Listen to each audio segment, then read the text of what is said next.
Será que a receita que eu faço num liquidificador eu posso fazer no processador? Ou a que é feita para o processador, posso usar o liquidificador, já que às vezes eu não tenho um processador em casa? É isso que eu vou te responder hoje para você entender um pouco melhor como utilizar não só isso, mas forno, fogão, um monte de coisa na tua casa. Vamos lá?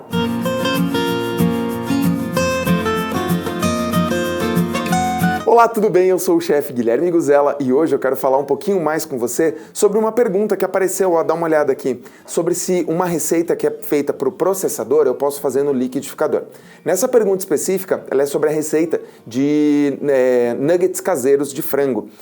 Nessa receita, por exemplo, eu não posso trocar o processador pelo liquidificador e eu vou te explicar o porquê. E tem outras coisas importantes que você precisa entender. Por exemplo, forno. Eu tenho um forno elétrico e um forno a gás. Eles funcionam da mesma forma? Não. Fogão elétrico, fogão a gás? Também não.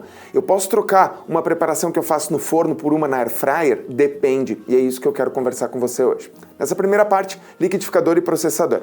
Liquidificador, como o próprio nome, liquidifica as coisas. Então ele é feito para coisas que você precisa deixar mais líquido, não coisas mais pedaçudas. Processador ou multiprocessador vai processar o alimento, vai picar, ralar, triturar. Aqui eu vou liquidificar. Um exemplo bem simples. Bolo de cenoura, tenho que fazer no liquidificador. Se eu fizer no processador, ele vai ficar com pedaços muito grandes. E de novo, o nuggets de frango, tenho que fazer aqui porque aqui eu não consigo bater. Ele é uma massa muito pesada. Veja que aqui, ó, nesse processador eu tenho 4 hélices e elas vão bater, elas são bem espaçadas. E elas batem numa velocidade menor do que o liquidificador. E aqui uma velocidade muito maior para ele poder liquidificar todas as coisas. Então não dá para trocar. Porém, alguns preparos sim, você pode fazer ou num ou no outro. O que a gente tem que ter sempre é bom senso. É uma coisa que vai ficar mais líquida, dá para usar aqui. Massa de panqueca, uma massa de bolo mais leve, dá para fazer. Agora, carne moída, triturada, legumes triturados, daí eu vou usar o multiprocessador. E não precisa ser um multiprocessador caro, tem uns baratinhos, tem uns pequenininhos que vem no mixer de mão. Já fiz vídeo até de mixer de mão aqui para você aprender. E o mixer de mão é legal porque ele mistura um mini liquidificador e um mini processador. Então você tem a oportunidade de usar cada um quando você precisar. Dá uma olhada no vídeo que tem umas explicações bem bacanas. Segunda parte do vídeo, a gente vai falar sobre forno. E aconteceu lá em casa. Minha esposa foi fazer um bolo e a gente tem um forno que ele tem duas funções. Ele tem a gás e elétrico. E ela fez no elétrico e o bolo não ficou tão bom assim. O que acontece? O elétrico, quando ele tem resistência, ele tem em cima e embaixo muitas vezes. Quando você vai fazer um bolo, você quer o calor de baixo para cima. E nesse caso, ela acabou deixando a resistência de cima, que é uma resistência para gratinar. Com isso, o bolo assou de cima para baixo e ele não ficou legal, ele não cresceu e por cima ele ficou bem caramelizado e dentro ele acabou ficando mais encruado. Então não fica bacana. Nem sempre fazer um preparo no forno a gás e elétrico é a mesma coisa, então toma esse cuidado. Se você já usou forno elétrico e forno a gás, comenta aqui para mim, para eu saber. E a mesma coisa vale para quando você vai utilizar o fogão, e eu já fiz um vídeo aqui sobre fogão. Fogão elétrico, o de indução e o fogão a gás. E você mesmo pode ver que nos vídeos aqui, se você já é inscrito no canal, e se não é, se inscreve e até se torne membro do canal. Você pode se inscrever ali, se tornar membro, é um valorzinho pequenininho por mês, mas você ajuda bastante a gente a produzir conteúdo por aqui. Voltando. A diferença entre os fogões elétrico, gás e indução é simples assim. Cada um deles vai fazer um tipo de trabalho diferente, com um tipo de panela diferente. Um elétrico, ele vai esquentar só o fundo da panela, mas ele distribui um pouco melhor o calor.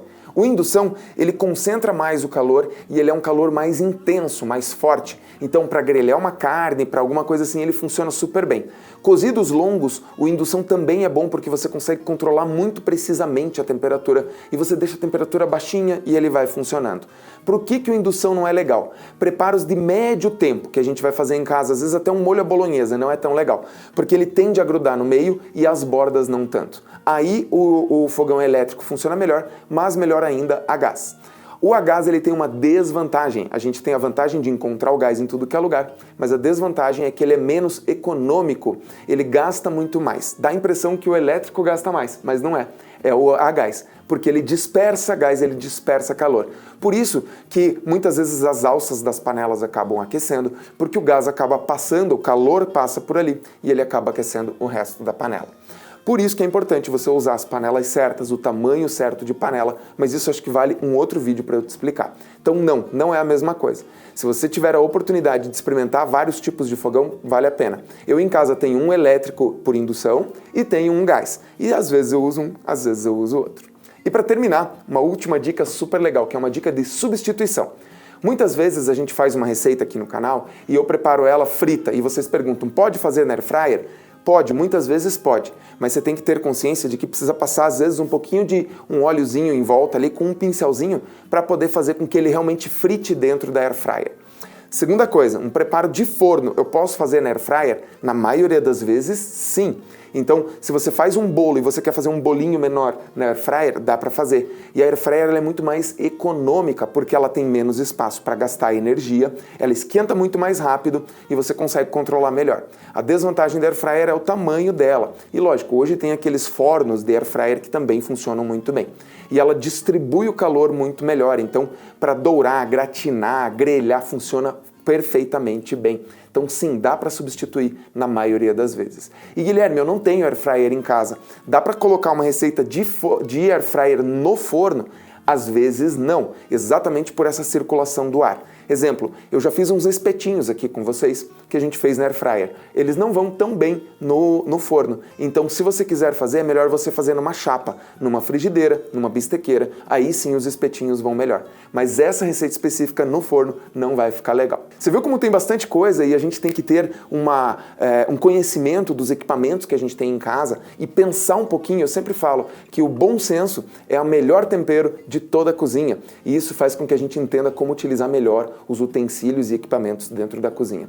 Se você entendeu um pouco disso, você vai começar a pensar melhor nos preparos. E sugere para mim aí outras substituições e trocas que a gente de repente pode fazer no dia a dia, se dá certo, se não dá certo, e daí a gente conversa. Agora confia em mim, com os meus 22 anos de experiência na gastronomia, às vezes a gente troca, mas na maioria das vezes pode dar ruim e não fica tão legal assim. Aí você pode dizer, mas em casa eu faço. Eu sei que você faz, mas não é o melhor resultado que você pode ter. Cada equipamento trabalha de um jeito. E é assim que eu quero que você cozinhe, cada vez mais e melhor.